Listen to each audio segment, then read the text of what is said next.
I know that. Get the camera closer to me anyway.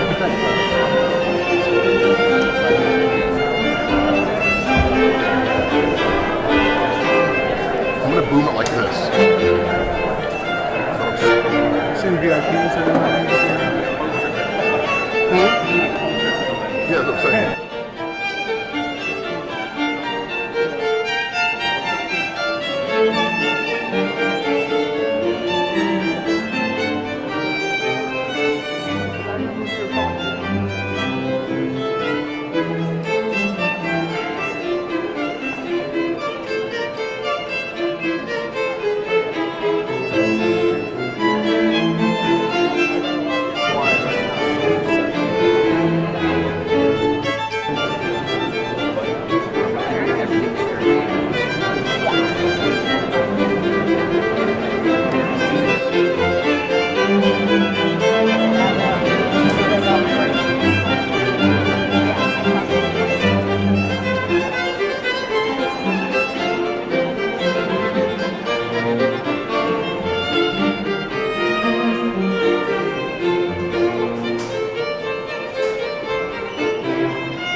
House lights aren't the same as those big apertures.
Yeah. You can turn it off. Oh, yeah. I'm just kidding. That's one with Matt, isn't it? What's that? What's the one with Matt?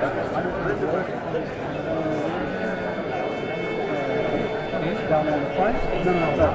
Yeah, it's right here. It's right here. With the notebook in there. Oh, yeah. I blew them up.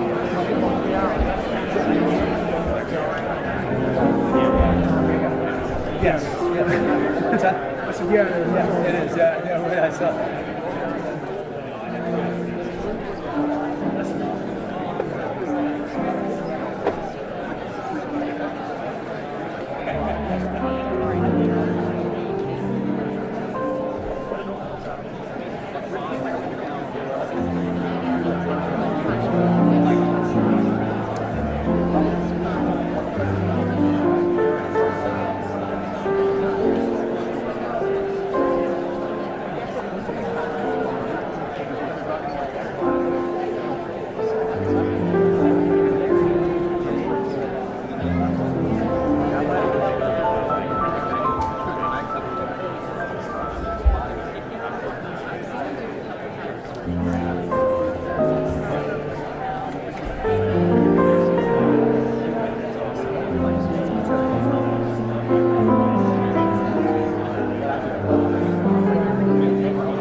Thank you, guys.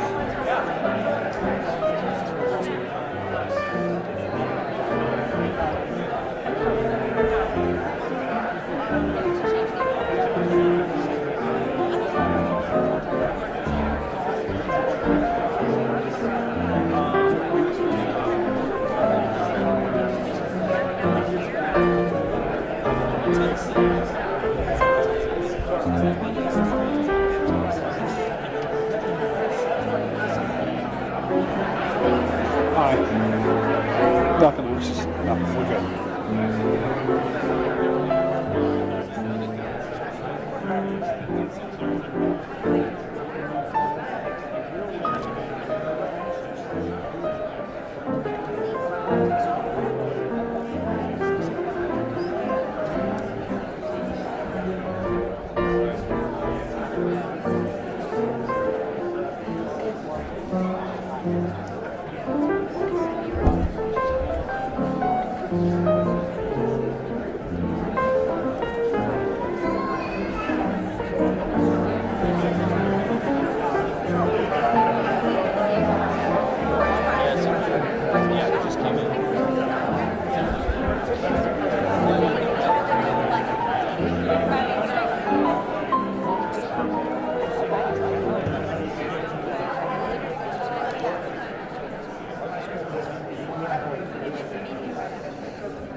Ladies and gentlemen, the President of the United States.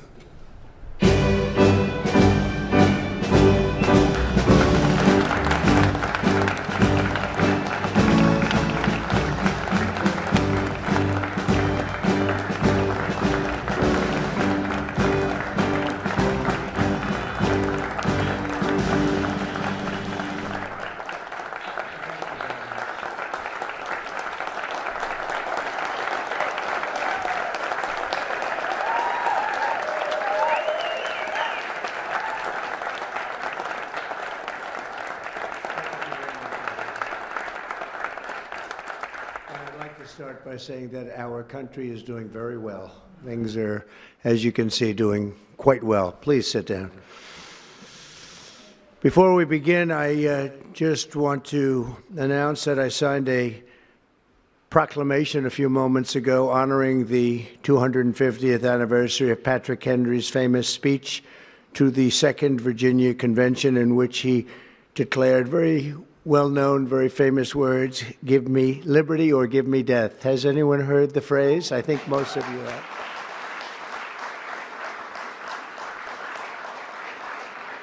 And moments ago, I also signed an executive order to dramatically increase production of critical minerals and rare earths. It's a big thing in this country, and as you know, we're also signing agreements in various locations to unlock rare earths and minerals and lots of other things all over the world, but in particular Ukraine. We're doing very well with regard to Ukraine and Russia, and one of the things we are doing is signing a deal very shortly with respect to rare earths with Ukraine, which they have tremendous value in rare earth, and we appreciate that. And we spoke yesterday with, as you know, President Putin and President Zelensky, and we would love to see that come to an end, and I think we're doing pretty well in that regard. So hopefully we could save thousands of people a week from dying. That's what it's all about. They're dying so unnecessarily, and I believe we'll get it done. We'll see what happens, but I believe we'll get it done. Today we take a very historic action that was 45 years in the making. In a few moments, I will sign an executive order to begin eliminating the Federal Department of Education once and for all.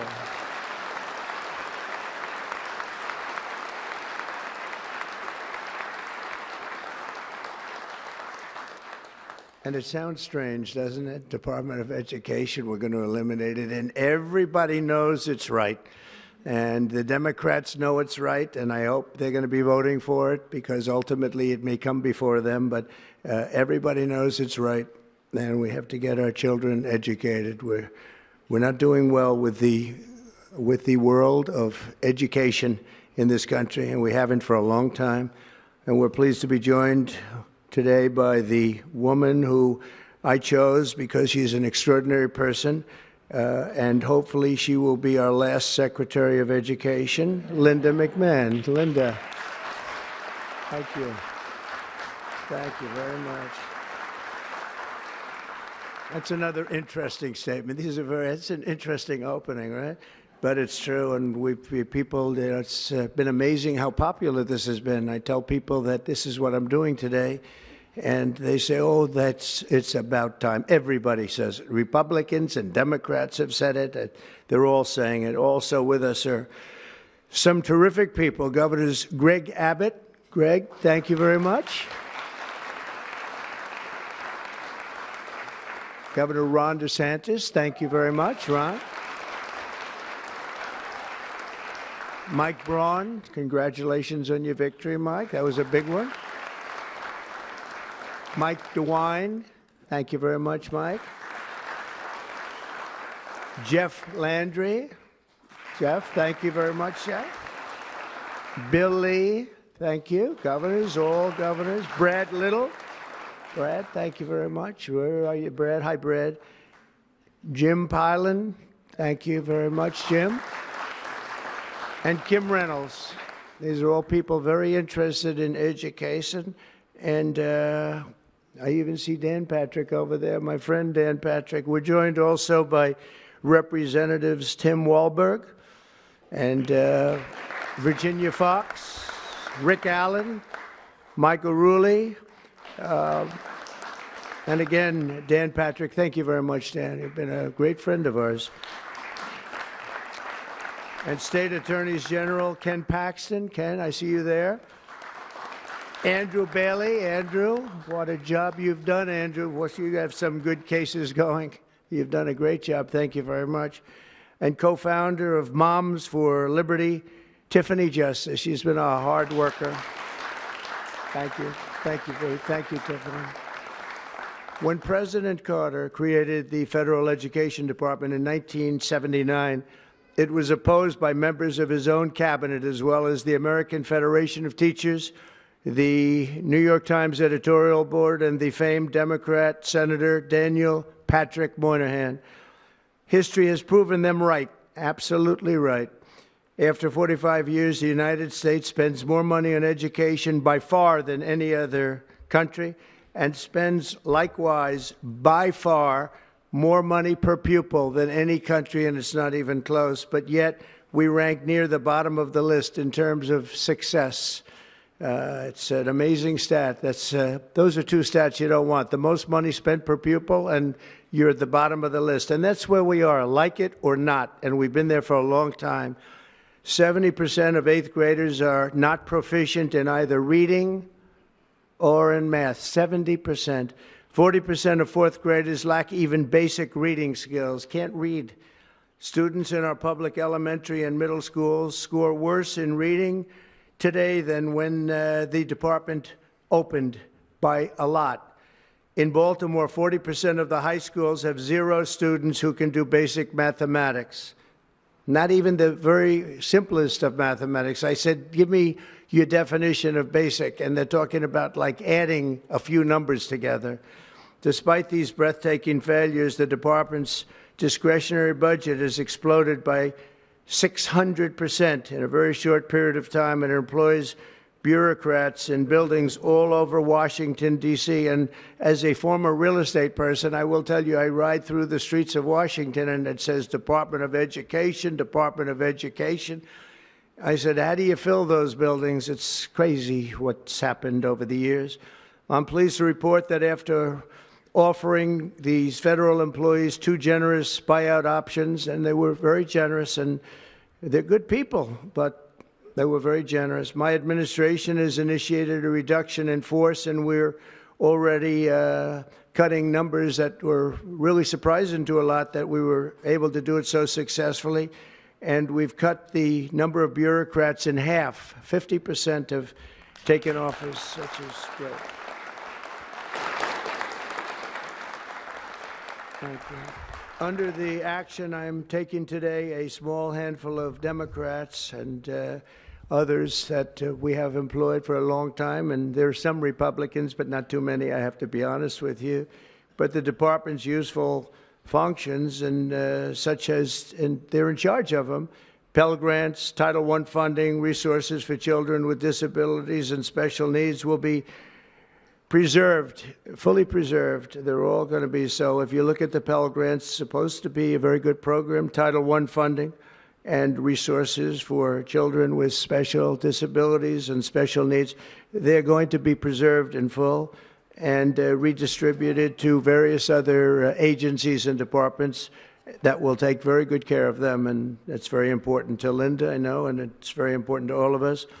But beyond these core necessities, my administration will take all lawful steps to shut down the department. We're going to shut it down, and shut it down as quickly as possible. It's doing us no good. We want to return our students to the states, where just some of the governors here are so happy about this. They want education to come back to them, to come back to the states, and they're going to do a phenomenal job. You know, if you look, Denmark, Norway, Sweden, I have to tell you, I give them a lot of credit. China's top 10. And so we can't now say that bigness is making it impossible to educate, because China is very big.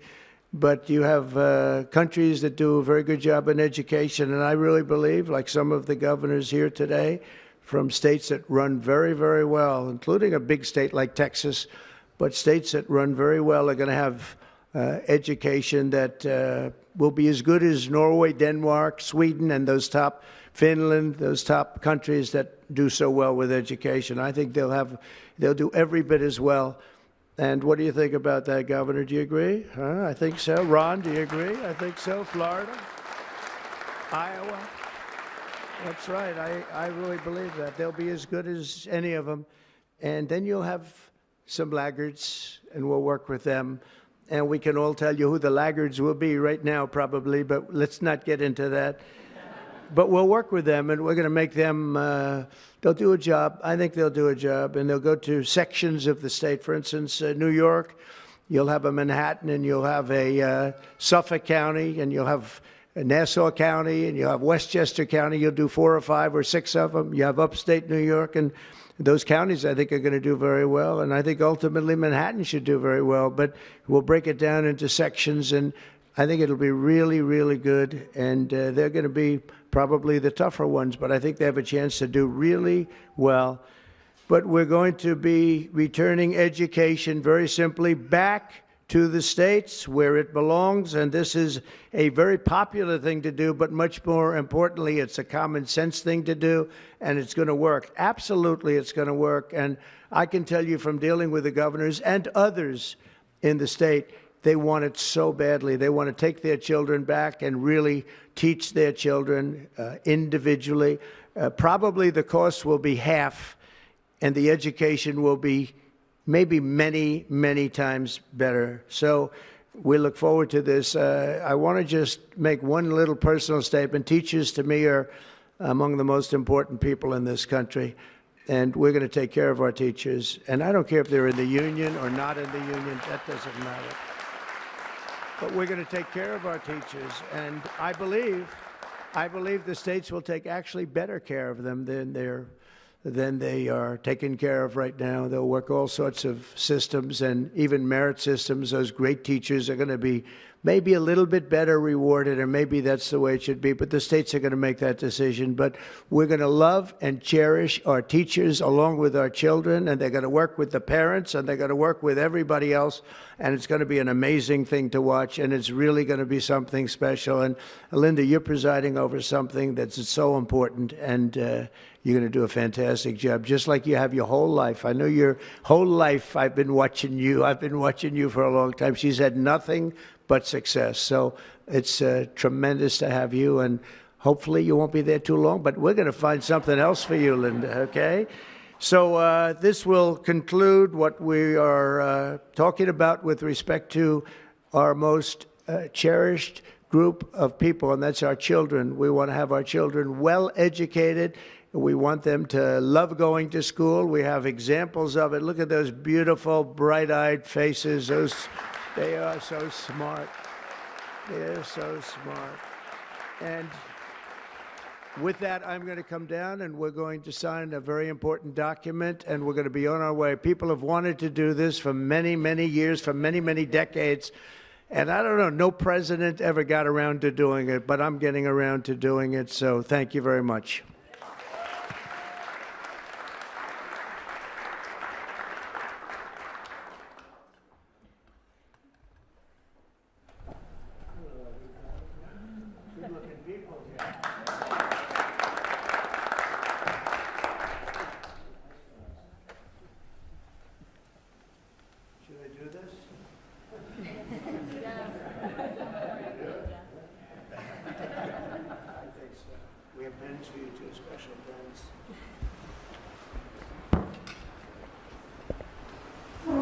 Take this one. I had one. I was very lucky. I signed another document that turned out to be very good for the country, and I said, let's use that same pen. I don't know. Is anybody superstitious? Ron, are you superstitious? Let's use that same pen.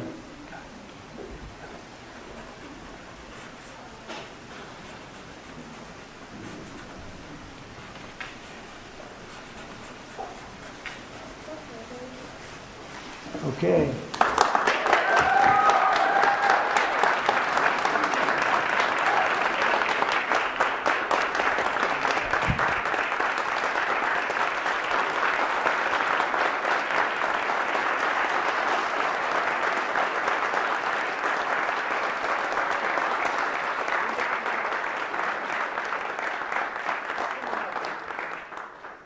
You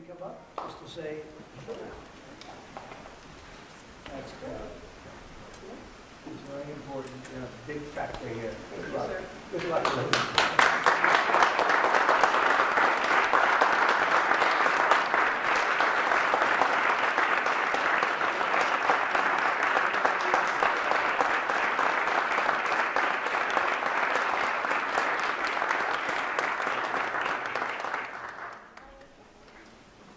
Thank you, everybody, very much.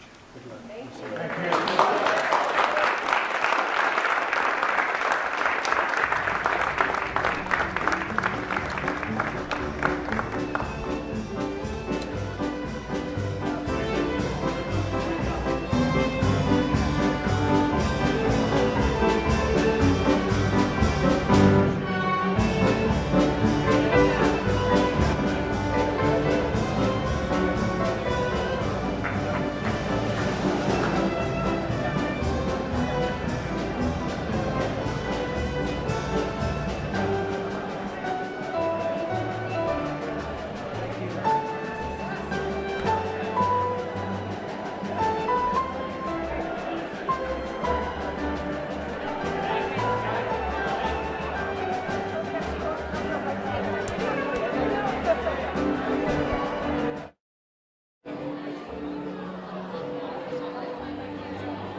say no live shots? Unless they keep us in here for another 15 minutes. No.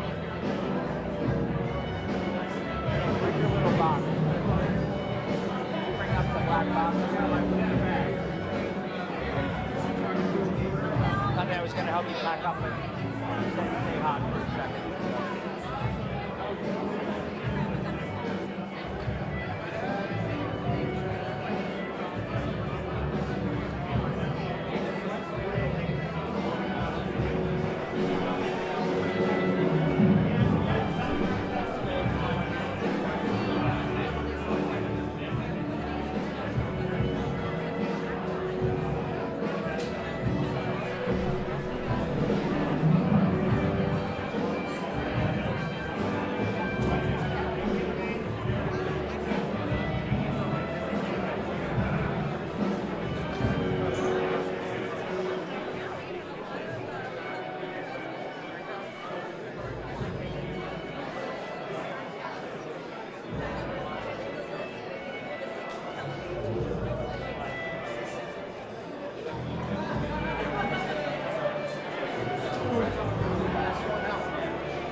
Governor Abbott.